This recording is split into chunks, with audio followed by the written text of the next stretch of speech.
About 20 miles west of Helena, Montana, and approximately 6,000 feet in elevation, lies a locally owned ski area atop a sprawling mountain that is often the first to open for the season each year.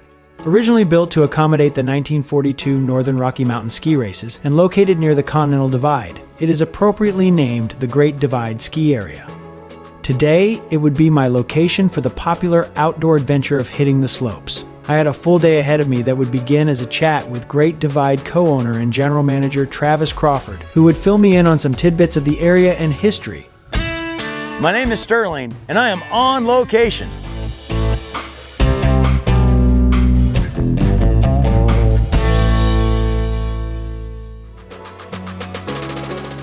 How long have you been here?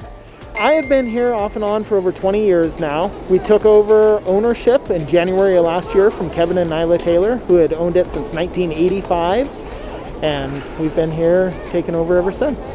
What are some of the different approaches you're doing here over other parks? We focus on our family environment. We are a community-based ski area for our local communities of Helena, Great Falls, Butte, a little bit in the Bozeman area, and we like being locally owned. Yeah, I mean, this park just has everything. You show up with some good pants, some nice wool socks, good attitude, maybe some gloves and a jacket, and they have enough trainers. And it's blisteringly cold though. Oh, this last week has actually been some of our highest winds of the year. I grew up skiing this mountain, so as Helena continues to grow, Montana continues to grow, we want to make sure that Great Divide continues to grow with it. We have a tremendous amount of infrastructure on this back end. We have 5 chairlifts, we have 1 handle tow, we have 2 excavators, 2 bulldozers, a dump truck, a handful of mountain trucks, we have 3 groomers, and a snowblower. All right, so just more options. That's Options our are goal. good. And then bring in some snacks. Snacks, we're big on snacks. I'm big Cheesy on fries. snacks. Everyone loves the cheesy fries. Both snacks and a closer look at this infrastructure would come later. But first it was time to meet up with my ski instructor, Mike Anderson, for the day. Hey, Sterling. We'll get you all set up with your skis. All right. Mike is also retired military and a trainer with the Rocky Mountain Emergency Services Training Center, so I was in good hands. That's substantial. All right, cool. The right ski boot size is essential to having fun on the slopes. You want these to be tight. They keep your ankles safe. If you can push them with your pinky without bending it, that's about right. You look like a skier. Well, now I can just hang out in the lodge and drink cocoa. All right, so we're ready. I'm gonna grab you a helmet. The ski helmet is also vital. No matter how good of a skier you might be, falls happen and it's important to protect your noggin from impact. And as an added bonus, it keeps you warm too. How's that feel? It felt like I was ready to attack the mountain. All right, let's find some snow. Great Divide has several runs appropriate for various levels of skiers. To get to my first required a lengthy set of stairs before arriving at the Meadow Run lift. I'm not ashamed to admit that I was a little out of breath as Mike and I attached ourselves to our skis in preparation of riding the lift. It is beautiful though. Montana is bringing it. There's approximately 526 ski resorts in America, with roughly 17 in Montana. Great Divide occupies Mount Belmont and has everything from expert-level backcountry to some of the more mellow downhill skiing that I was about to embark on. Right through there. Yeah, we're just gonna go around here. We're gonna make some turns. Flex the ankles, flex the knees, flex of the hips, and it's really fairly easy. Okay. Okay. Just follow me down. We'll just make some nice wedge turns, and we'll work from there. I'd been on skis before during my more limber years, but it's been a while, so I was grateful for Mike's instruction. I don't got the brakes. When we turn, we bring our ski back in parallel to the other ski. Yeah, I was about to eat it. Slowly, I started getting back into the swing of it. Yeah, don't lean, don't lean. A bit like riding a bike, you don't really seem to forget the fundamentals. So, after a solid first run down the hill, I was feeling confident enough to chance something a little more challenging, a risk that may or may not have worked in my favor. Come on up here, Sterling. After the stair goes by, we'll go out. Copy that, bro. Right here. Here you go, fellas. Woohoo! Another great day at Great Divide. Yeah. This time we were going up the Good Luck Lift, appropriately named so that I could try a longer and more challenging run down the mountain. I hope I don't get broken. Let's just take a warm-up run. Yeah. Things started off smoothly. The terrain was mild, and the communication between Mike and I seemed pretty straightforward. Am I going down that way? Yep, right through here, Sterling. Truly a beautiful day, but I was definitely starting to feel it. Gotta work on my stance. Feel my calves burning. Quad should be getting a workout too. Yeah, this does not feel good. Just relax out here, okay? Stay balanced. Cool. That's the key to skiing. Just kind of think about your off weight in one ski and your weight in the other. Let's try it again. All right. Getting forward, hands up. Woo, we're tucking. Those pointers seemed to help, and I made it the rest of the way unscathed. All right, ready to do it again? Yeah. It's not a full day without tempting fate, right? So off we went for another run. If I can't make my knee go up with this amount of weight on it, is that all right? I pace myself. Fueled by my pep talk, I took off down the same slope. Well, almost. Oh, don't go that way!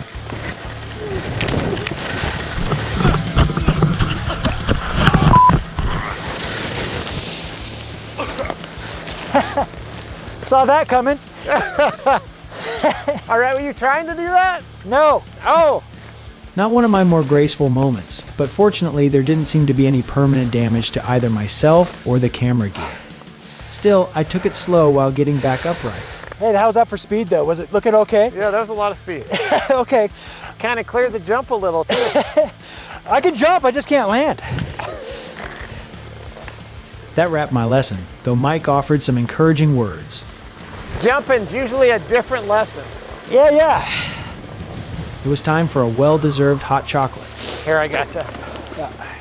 which I enjoyed in the lodge, while chatting a bit more with Mike. All right.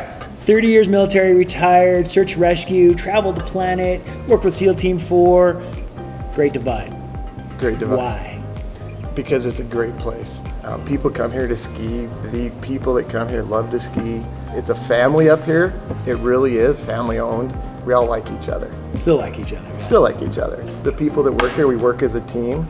Yeah, there's no divide here. Everyone's together. Right. We've had a fantastic time. Yes. The runs are amazing. There's such a variety and they're huge.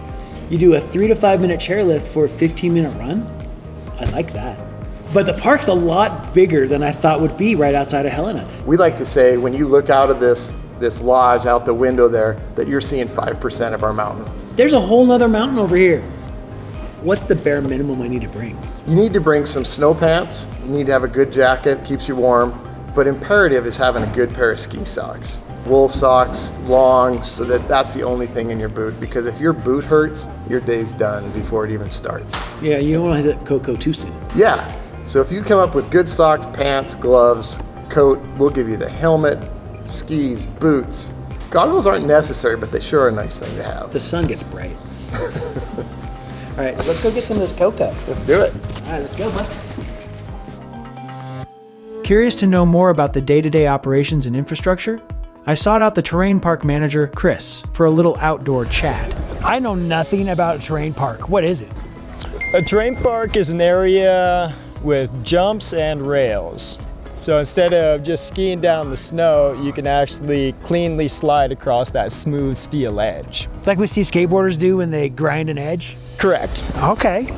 Tell me some of the differences in the terrain parks. Well, we have snow features and hard features. Snow features would be jumps or rollers, things that are just made from snow, and then things that we consider hard features, boxes, rails. The rails are just a steel object. Boxes have a piece of plastic in between, generally 2 pieces of steel. Now, you only get to ski, what, 6-7 months a year?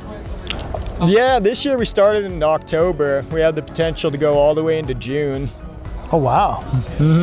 That sounds like a good time. I just love the lifestyle of it. Everybody's out here to have a good time. There's such a close connection between everybody. Just amazing, beautiful experiences. That's a great answer. Hey, are you about ready today to show me one of your terrain parks? Yeah, let's go check it out. It's a Okay. beautiful day. Let's do it. With sunset fast approaching by the time we arrived, Chris put me to work. Our takeoffs today are pretty firm. So we're gonna start pulling up some of this soft snow, and then eventually we're gonna work and just leave a small pile. The goal was to use the lift rake to level and smooth out tracked snow. All right, now I can see the difference between mine and yours. Character. Looks beautiful. I think it'll work. My skis would still go over it. Now, if you do a zigzag pattern, does that mess up snowboarders? Oh, you might. Man, it's like doing concrete work all over again. It's still kind of fun. You can really see what you've just done. And building things and looking at them later is neat. So we're gonna let these guys get back to work. We're kind of gonna get in their way. They have a lot to do. The sun's going down, temperature's gonna drop. I don't wanna worry about them, and I won't. That concluded day 1. But day 2 started bright and too early as I joined Great Divide Trails caretaker JP. We would be doing some work in a snowcat. We're gonna go drop some steep trails, make it sick, maybe drift, a snowcat. Yeah, I'll do a little drifting, maybe. But I mean, when you say drift though, we're just gonna go through snow drifts and make them flat. Oh, I was thinking like drifting, like sliding sideways down a really steep hill. Oh, let's go.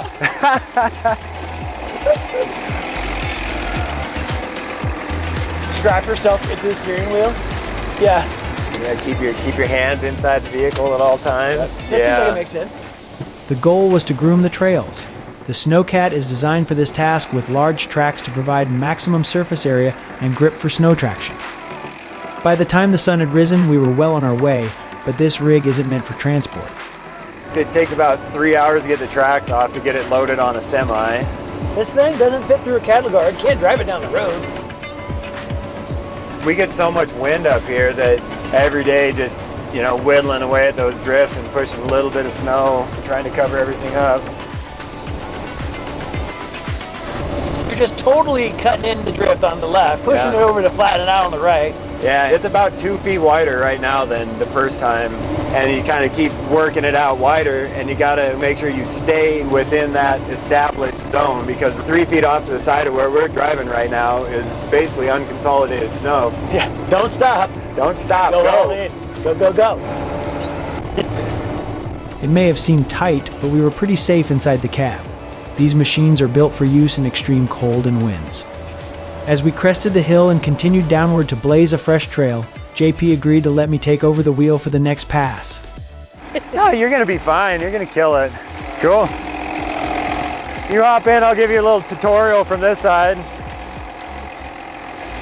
So first thing, put your sticks down, go full forward and full back. You're gonna take your foot, push down on the throttle, push pedal. This button right here with your left hand, push that, hold it for 5 seconds. After you take the brake off, that'll arm your tiller so it'll start spinning. Okay. Cool, let's do it. This should be exciting. I was excited and ready to push a bunch of buttons. You can play with turning that tiller side to side a little bit with those red buttons. Hey, JP's doing pretty good. He's doing the job. I'll ask him. We'll see how this first lap goes. This is a lot like driving like a skidder or something like that. You can give yourself a little more speed, it'll make it turn a little easier too. With some instruction, I successfully completed a round. I'm no stranger to farm and heavy equipment, and this was indeed very similar. You did great. There's a natural. Yeah. We were getting close to opening hours. With the park ready to receive guests, I joined JP on the lodge deck to chat a bit more about snow maintenance. We make most of the snow that you're looking at up on the hill here. Snowmaking sticks positioned all over the mountain, and then we've got some big fan guns trying to get the snow consistently 18 to 20 inches. Do most ski parks do that? It depends. Most of the bigger ski areas make snow. We have some abandoned mines around the mountain from, back at the turn of the century when mining was going crazy here. So we harvest some of the water that just naturally pools up in these old mines. All right. So I've heard that Great Divide is really this family, tight-knit kind of organization. Betsy, who's one of the other owners, is my cousin. So we've been, good friends and close family our whole lives. That's cool. There's a lot of really neat things we're encountering up here in Montana, and a family-run ski park for a couple generations is one of them. Yeah, it's a pretty amazing thing. I mean, the opportunity for that to happen is so small. Yeah, there's a lot going on. Hey, it's been great talking with you. Thanks so much. Yeah. My time at Great Divide was coming to an end. But before my crew wrap production, JP had a surprise for us. Using a side-by-side outfitted with snow tracks, I followed him to an off-road area for some snow biking shenanigans. After a little bit of operating instructions, it was go time.